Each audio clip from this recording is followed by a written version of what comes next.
Tonight, a court in Paris convicts a man in Canada of a decades-old bombing at a synagogue. Done. The verdict is guilty. Will he be extradited again to face life in prison for a crime he says he did not commit? That multi-million-dollar airport gold heist may have been an inside job. They knew when the goods were coming in. And the Raptors fire the man who coached them to historic heights. Man, it's a sad day. Nick did a lot for the organization, for the city. Complete surprise. I thought he would leave on his own. This is The National with David Common. Tonight, an Ottawa man is left wondering about his future and his freedom after a court in France convicted him in the deadly 1980 bombing of a synagogue.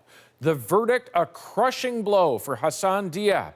He was already extradited once to France, then released because of weak evidence. So Diab was in Canada when his case went to trial and when he heard today's judgment.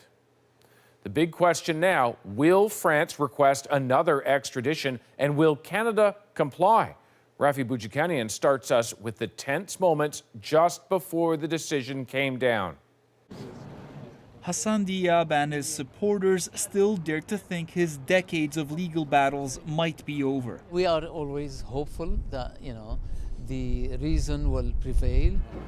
Then came the verdict from an ocean away. Done. Do these folks know? We don't know. What's the decision? The verdict is guilty. I can't imagine going through this over and over and over as if it's, condemned by the gods. That's what I feel. In October 1980, the bombing of a Paris synagogue killed 4 people and wounded 46 others. Diab was arrested in Canada in 2008 and extradited to France 6 years later. He has always maintained his innocence. Diab spent more than 3 years in prison there before judges ruled the evidence was too weak to bring him to trial and found he was likely in Lebanon at the time of the bombing. Diab returned to Canada in 2018. What happened to him never should have happened. And that's why we've asked for an independent external review and make sure that it never happens again. Now Diab's son says if there is an extradition request, Trudeau must refuse it. I'd want him to honor his words and prevent a second extradition. In the years after his return to Canada, French prosecutors kept pursuing the case against Diab at the request of survivors of the bombing. Some of those survivors reacted to the verdict. I remember putting the flames on a motorcyclist's legs out with a bag, this woman said. Let Mr. Diab come and defend himself here if he's not guilty. On that, the Prime Minister on Friday gave no definitive answer. Obviously, we will look carefully at next steps, at what the French government chooses to do, what the French tribunals choose to do, but we will always be there to stand up for Canadians and their rights. So, Rafi, no official word yet on the French government submitting an extradition request. That's certainly what the prosecution in Paris is pushing for, but the Justice Department here says such an ask by a foreign government would be confidential until it's revealed in open court. Meanwhile, the NDP says the Liberals should block any extradition. All right, Rafi, thanks very much. $20 million worth of gold and other valuables are still missing tonight following an airport heist that's making headlines around the world. And as Lisa Xing shows us, this unsolved mystery has some experts saying it may have been an inside job. Canada's biggest airport, a sprawling property that processes almost half of the country's air cargo, including more than $20 million worth of gold and other valuables, now missing. It's shocking. I didn't know there was that much gold at the airport. My main question is, why is there $20 million in gold just chilling at Pearson Airport? Sounds like an Ocean 11 kind of, right? kind of plot. I mean, what questions do you have at this point? Who stole it? Like something out of a movie, the heist has the world talking and guessing as to how it could have happened. Someone on the inside was compromised to help enable and facilitate this heist. They would have known what the vulnerability in that warehouse are. They knew when the goods were coming in. After arriving at the airport Monday evening, the goods were transferred to a holding facility, then stolen. I would suggest this is an isolated incident. This is very rare. The airport authority says the theft happened from the public side of a warehouse leased to a third party outside its security perimeter. But some think the airport should shoulder some of the blame. It's a blemish on their security because, of course, they're partly responsible to the whereabouts of this container, where it goes. While this heist is one of the largest in Canadian history, it's not the first to make headlines. In 1952, the current equivalent of $2.4 million worth of gold bullion vanished from a plane headed from Toronto to Montreal. That case was never solved. 3 decades later, a group called the Stopwatch Gang stole 5 gold bars from a lockup in Ottawa's airport. This theft, also likely done by professionals, says this security analyst. When you're stealing $20 million, it's not something where you and I sit down and go, oh, look, there's some gold and some expensive jewelry coming in. Let's just steal it. So these experts leaning in on this, saying it could have been an inside job. But what do we know about the official investigation? Well, David, not a whole lot. Police say they're putting a lot of resources into finding out who exactly is responsible, but they're not giving out a lot of details, like where the plane came from and who the gold belongs to. We did speak with some gold dealers who say this gold is not going to be easy to move, considering there's been so much publicity around this heist. All right, Lisa Shing, thank you. An update on a story we brought you last night. We now have the official details about what could become the biggest battery plant in the world and the biggest manufacturing center in Canada. The planned facility for Volkswagen is in southwestern Ontario, and as Philip Lishanek explains, it comes with a big price tag. This Ontario farmland is growing something new, an electric vehicle battery manufacturing facility so enormous the local mayor joked it will be visible from space. We better write something good on the top of it. He says it will be the largest manufacturing facility in Canada, maybe the world. You can't picture a building that's 13 million square feet because there isn't one. For longtime residents of this former rail, then auto town, it brings hope. There's a lot of fear when Ford left because there was obviously a lot of people that were no longer employed there. The Ford assembly plant used to be located here, one of the biggest employers in town, gone more than a decade. Now it's an Amazon fulfillment center. Bringing this giant project here with potentially 3,000 jobs took some big incentives. German car maker Volkswagen's battery company PowerCo says the U.S. wanted the plant too, and bidding by both countries was fierce. Congratulations from our side for outperforming the competition and bringing this gigafactory to St. Thomas. That wasn't easy. Volkswagen is going to spend about $7 billion building the battery plant, its first outside Europe. But it isn't going it alone. Ontario is investing $500 million. The cars of the future will be made right here in Ontario from start to finish, from mines to manufacturing, by Ontario workers. The federal government has committed more than $13 billion in subsidies over the next decade. We're delivering a national anchor for Canada's electric vehicle supply chain. We need to move away from a mindset where we extract natural resources and simply export them and allow factories around the world to process them. But it could take years for the investment to pay off. The plant won't be completed until 2027. Philip Lishanek, CBC News, St. Thomas, Ontario. Striking federal employees were also at that battery announcement, hoping to send a message to the Prime Minister. They're unhappy Ottawa is giving Volkswagen billions in subsidies while those workers strike for higher wages. Shut it down! Shut it down! More than 100,000 Public Service Alliance members walked off the job Wednesday. Wages and remote work are the key sticking points. The union says negotiations will continue this weekend. Tonight, the family of a Cree man in hospital in Saskatoon says an altercation with police has left him brain dead. Now they're speaking out and demanding answers about what happened and why. Here's Sam Sampson. A family lost in grief and questions. I just hope this will never happen to any mother, what I have to go through. The main thing I want to know is why they hit him. The Federation of Sovereign Indigenous Nations has questions, too, about how police arrested Bowden Umferville, a Cree man in Prince Albert. We have many questions, but most importantly, are our people safe at the hands of the police? Police say they pulled over Umferville earlier this month because the vehicle he was in was reported stolen. The owner has since told CBC News they were in the vehicle too and did not report it stolen. Police tried to arrest Umferville, then this happened.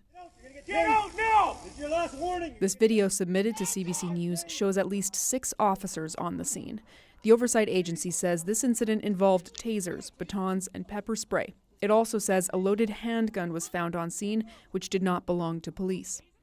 Police arrested Umferville, who went into medical distress. He's been in hospital since. His family says he's now brain dead, and they may take him off life support. His family are left with no answers to their questions and significant concerns over the transparency over any accountability for the police. The Prince Albert Police Service has been under scrutiny before. Earlier this year, an officer-involved shooting left 1 man dead. Prince Albert Police were also included in a province-wide review of police services in 2021 after 3 men died in their custody. The independent oversight agency says it won't comment until its investigation is finished. The Prince Albert Police Service says all involved officers are still on duty. Umferville's family wants them off the job for good. Sam Sampson, CBC News, Regina. A decision late tonight from the U.S. Supreme Court will protect access to a widely used abortion drug for now. In a split decision, justices froze a lower court ruling restricting access to mifepristone. The drug's future was thrown into doubt after a Texas judge suspended the FDA's original approval. Tonight's ruling ensures it will be available as appeals play out. The U.S. and U.K. say they are preparing to evacuate their embassies in Sudan as 2 military factions battle for control of the country during the Muslim holiday of Eid. And as Ithil Musa shows us, the desperation in the country is being felt here in Canada as well. In Sudan's capital, worshippers gather inside a mosque to mark Eid, the end of the Islamic holy month of Ramadan. But outside, the battle between warring factions rages on. I don't know if you can hear it, says this woman, but there's the sound of gunfire with Eid prayers. Sudan's army and a rival paramilitary group known as the Rapid Support Forces, or RSF, are fighting for control of the country. The conflict already claiming hundreds of lives.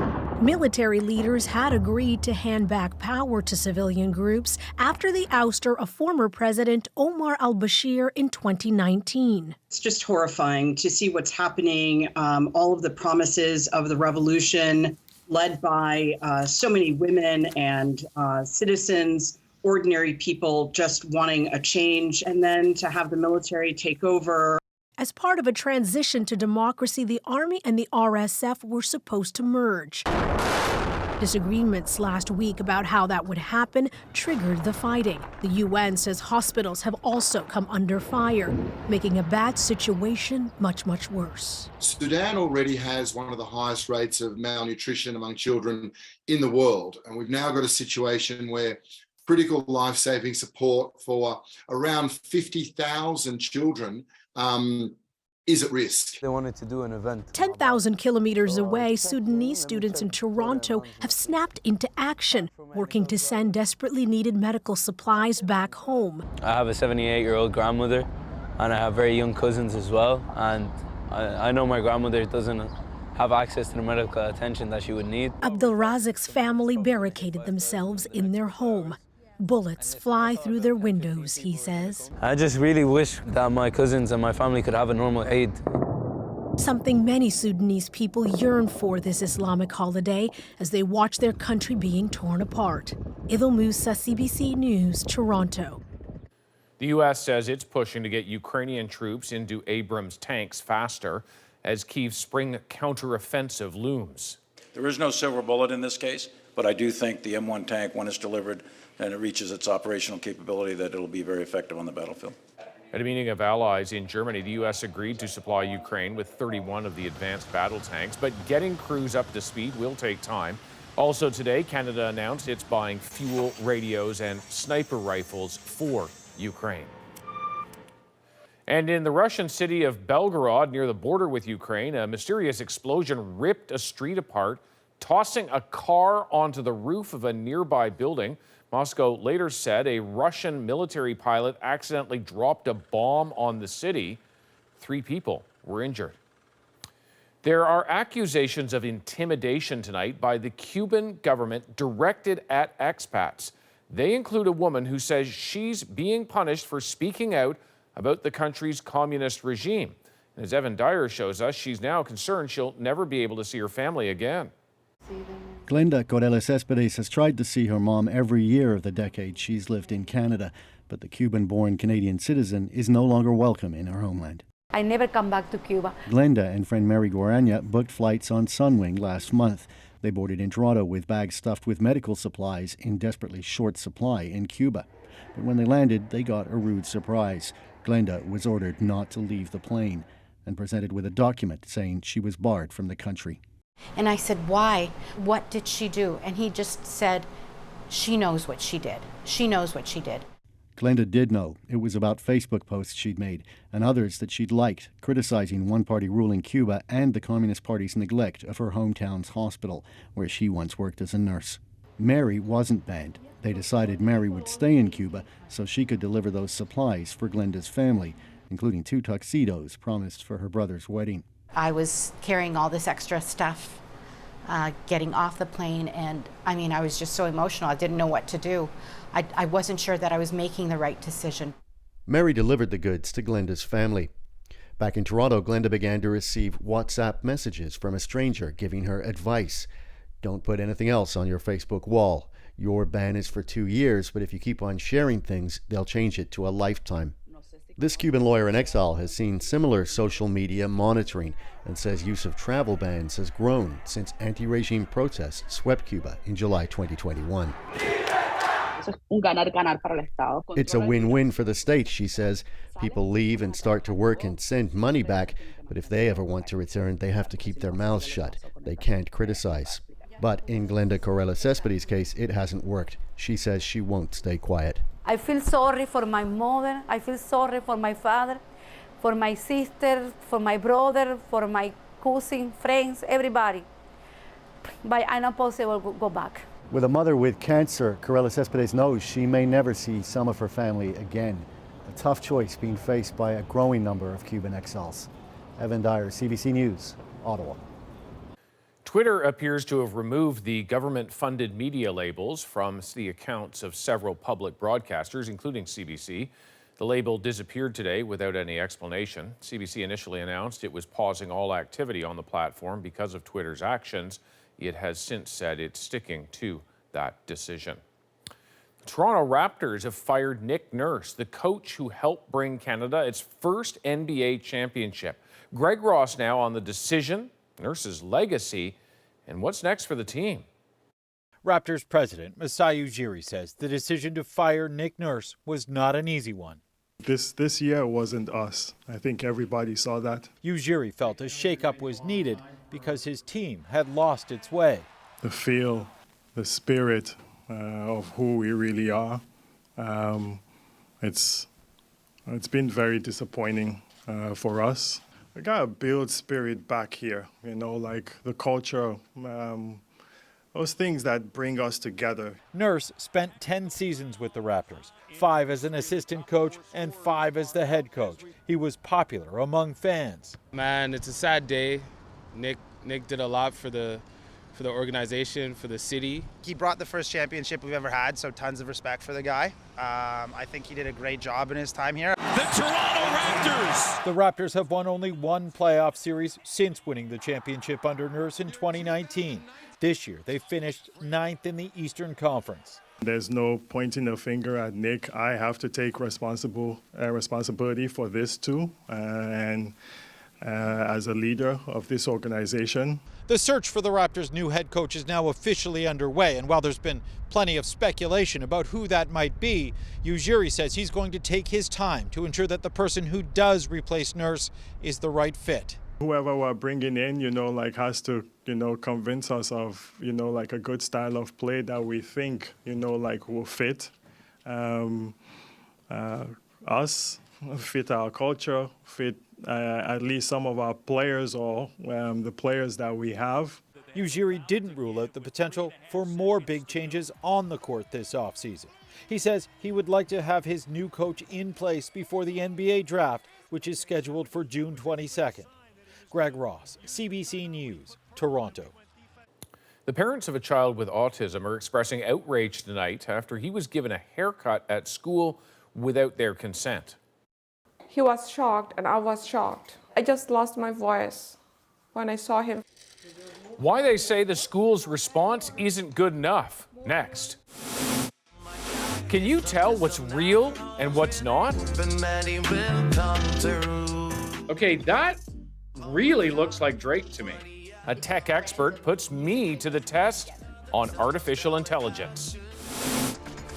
How this Canadian movie star built a business empire. It's time for a global tech company from Canada. Why Ryan Reynolds could also be on the verge of soccer greatness. We're back in 2.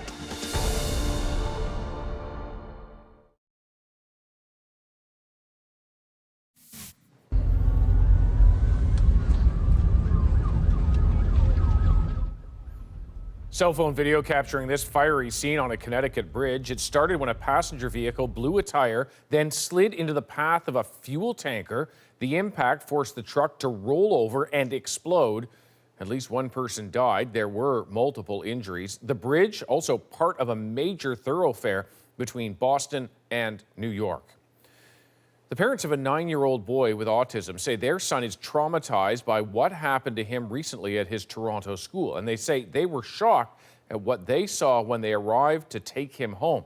They told their story to Deanna Sumanak-Johnson. Saraf Rahman can be playful and affectionate, but the 9-year-old, who is nonverbal and has autism, gets very upset if his hair is cut. Something his parents say led to disagreements with the educational worker who cares for him at his Toronto school. She is always talking about Saraf's hair. Every time we met her, did you give Saraf shampoo? Why you don't cut his hair? So his parents were horrified when they picked him up earlier this month and found him distressed with what they say was visibly shorter hair. He was shocked and I was shocked. I just lost my voice.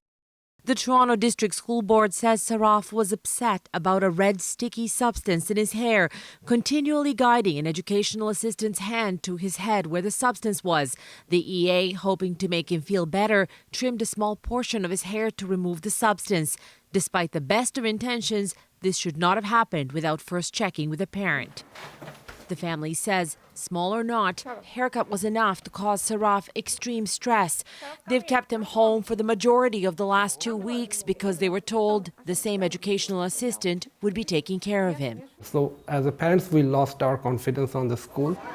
Schools in many provinces, including Ontario, have experienced recent funding cuts. As a result, there's a shortage of specialized classrooms and education workers to accommodate the needs of children with autism.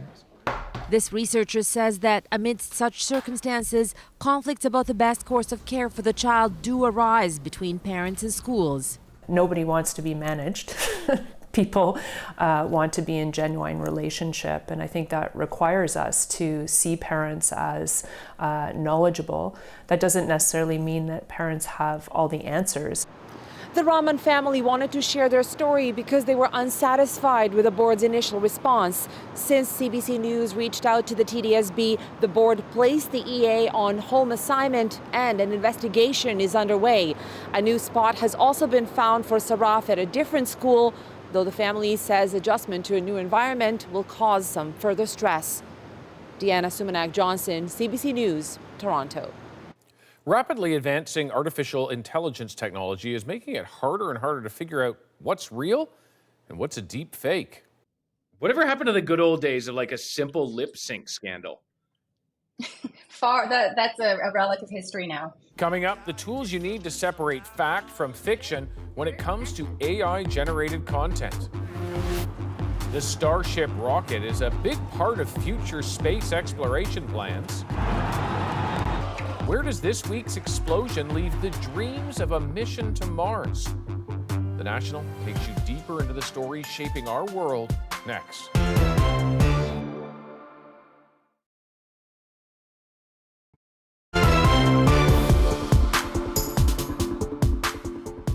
Spend a week days away from you because you in school working hard trying to make it through. This could be the next hit Drake track this summer, only it's not. It's an AI voice of Drake singing a song he didn't write. It's just one of many ways artificial intelligence is exploding on social media. So how do you spot fake AI content? Futurist Sinead Bovell is going to walk me through it. All right, so we're going to take a closer look at these videos. I'm excited to see, and a little bit freaked out too, to be honest with you. Let's start with this one of Drake. Let's do it. Okay, that really looks like Drake to me. Yeah, so I would say that those are just video clips of Drake put to a song that has an AI-generated Drake voice attached to it. Okay, I understand. Okay, so they've used existing video? Is that what you're saying? Yeah, so to me, this looks like just a mashup of different video clips from different music videos from Drake, or maybe other clips of him out in the world. And then they've just paired that with an AI-generated voice of Drake to an already existing song. It's a cover of an existing song. But if you just heard that song maybe on the radio, you would think maybe Drake did this remix. How do you spot a fake? So in this case, I would be completely flagged to the fact that the video clips of Drake really have nothing to do with the song. So to me, that's kind of a telltale sign. And that's what we're starting to see with a lot of these AI-generated cover songs. It's just random music videos paired together. But if that song was on the radio, or somebody actually created a deepfake video to go with it, that's when things become a little bit tricky. So you want to do things like zoom in to the video very closely and look for maybe a slight disconnect between how the lips are moving and what the song lyrics are actually saying. But it's also about really thinking critically about our information ecosystems. Who posted this video? Did Drake share it, or did the artist reshare it? Who's in the comments? Are they a trusted source, or does it seem like bots are kind of jumping on it? So we have to really look at the full picture in this digital age and in the age of AI-generated media. Whatever happened to the good old days of like a simple lip sync scandal? That's a relic of history now. It's pioneer times. Okay, here's another one. This is Ariana Grande covering Drake.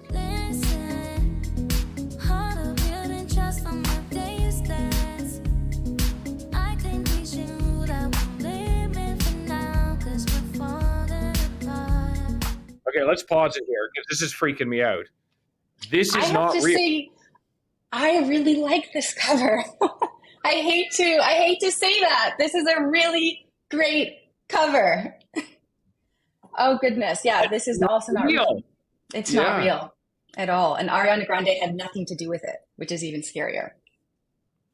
What do the artists think about this? Like, if you were Ariana Grande, you listen to that, you might think, as you've thought, hey, maybe I should do this. 2, you're going to think, I've been stolen. If you're an artist thinking about your rights, it gets very, very tricky and gray here because you can't copyright your voice. So this being Ariana Grande's voice, but she actually can't copyright her own voice at this point in time. Okay, not just music. Let's look at headshots. So I decided to try the viral AI headshot generator that has been going around on TikTok. And today I'm going to show you the good, the bad, and the very ugly AI generated headshots that came out of it. So for the good, they're actually pretty decent. They do a full variety of hairstyles and photo types. Some are very glam. Now to the bad ones, there's a few different categories of bad. First up, I would say the thing that was wrong with most of the photos is that the teeth are just off. It made my teeth awkwardly large in a lot of photos. Wow. two categories there. The bad, that I don't know her and I know something's up. But the first half? Quite good, quite believable. And I actually know some people on LinkedIn that have changed their profile pictures to the AI generated imagery.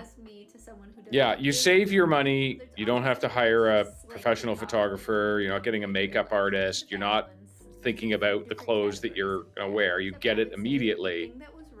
But as you say, what happens with your likeness, your image?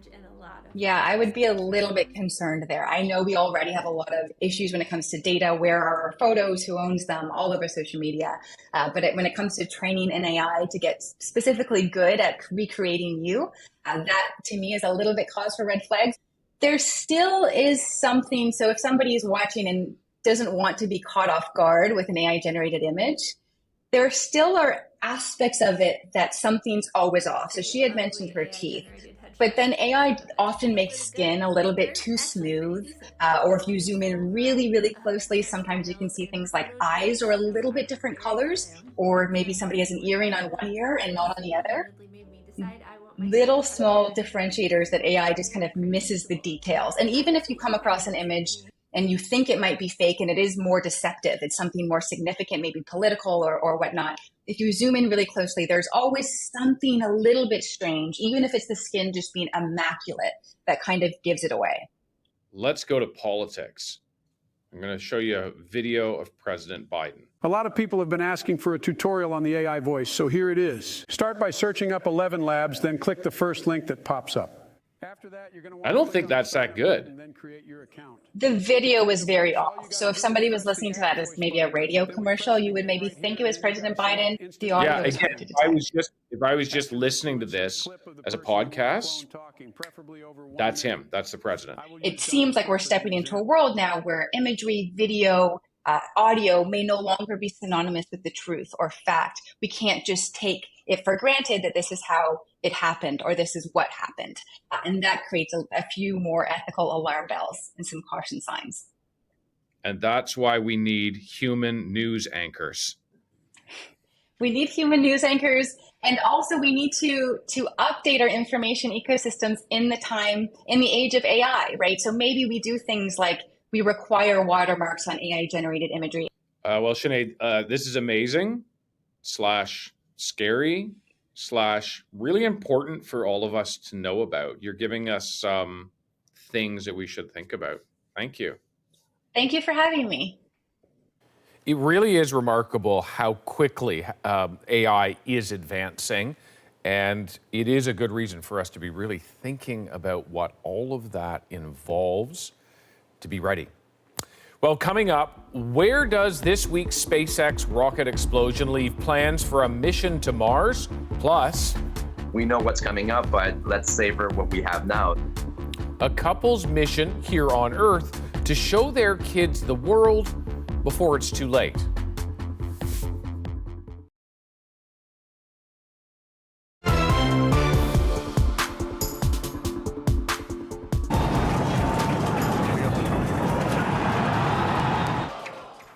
The massive Starship rocket exploding there shortly after takeoff Thursday, but you still hear cheers from the ground. The SpaceX rocket is a critical part of NASA's Mars mission aspirations, and the launch was a big deal. It's the biggest rocket ever built and reusable. Not that particular rocket, mind you. The plan is to use Starship to get people and supplies to an eventual moon base or even Mars. NASA's ambitious hope is to land humans on Mars by the mid-2030s. So about that Mars mission, are we still on track? Let's bring in CBC science reporter Nicole Mortellaro. Nicole, I was kind of surprised to see, boom, it's all gone, and then cheers, everybody goes crazy. What's that all about? Yeah, I think everybody was a little confused by that, but that's how SpaceX does things. You know, NASA is very careful, very risk averse. They will build test facilities all over the country. They will test the components over and over and over again. And that's because, you know, a bit of optics too. Taxpayers are paying for this. You don't want to send rockets up and have them blow up constantly. SpaceX is a commercial company, and they can do, honestly, whatever they want with FAA approval, of course. So what they do is they actually test their rockets by firing them off. So the Starship that we saw that sits on top of the Super Heavy, that was tested many times before it had a successful landing. They blew up a lot of times. Oh yeah, and so that is the reason why. And you know, it's a very different way of operating for SpaceX.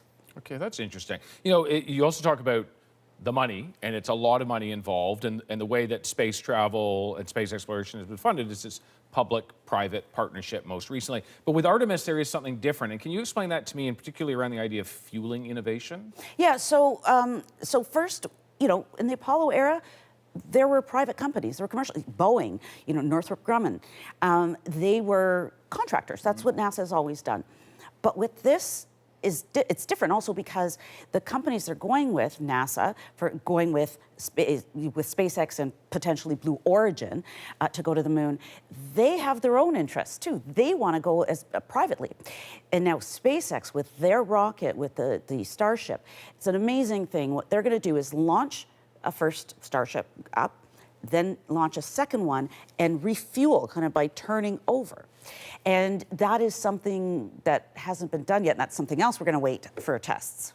Okay, all this testing, it all sounds like time, but the timeline for this is a lot faster than I think a lot of people would think when you're talking about moon base and then on to Mars. Take me through that. Yeah, so we, I say we, the collective we, humanity, hopes to be on the moon by 2026. It says 2025, 2026. And then NASA is looking towards the 2030s to get to Mars.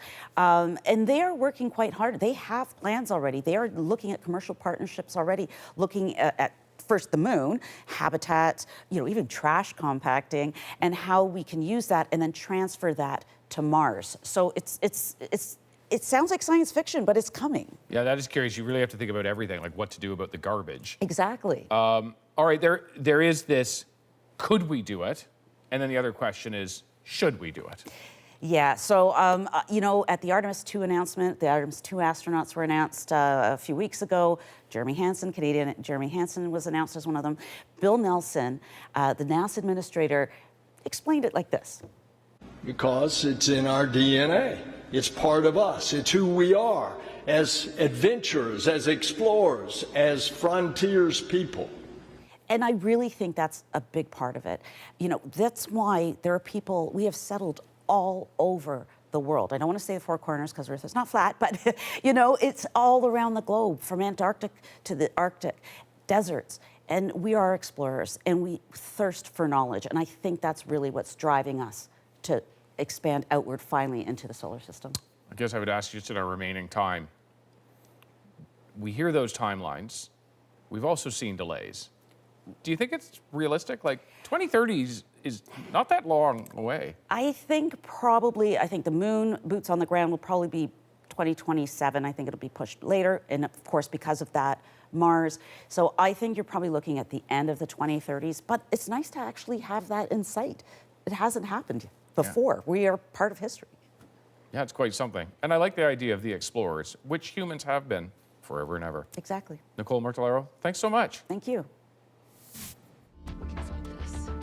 Ryan Reynolds isn't just impressed with his A-list Hollywood career, he's also built a business empire. Coming up, why he could be headed for a big weekend on the soccer pitch too. Plus, she had tears in her eyes because she was so emotional. Their children are slowly going blind. A Montreal family's quest to give them a world of memories in our moment.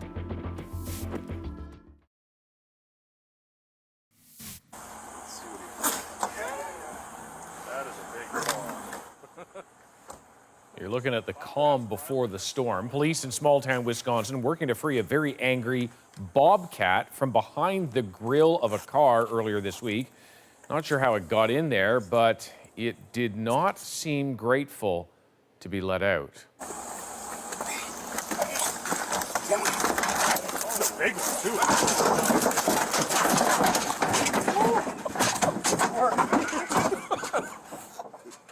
One unhappy feline. After the rescue, wildlife officials returned it to the wild.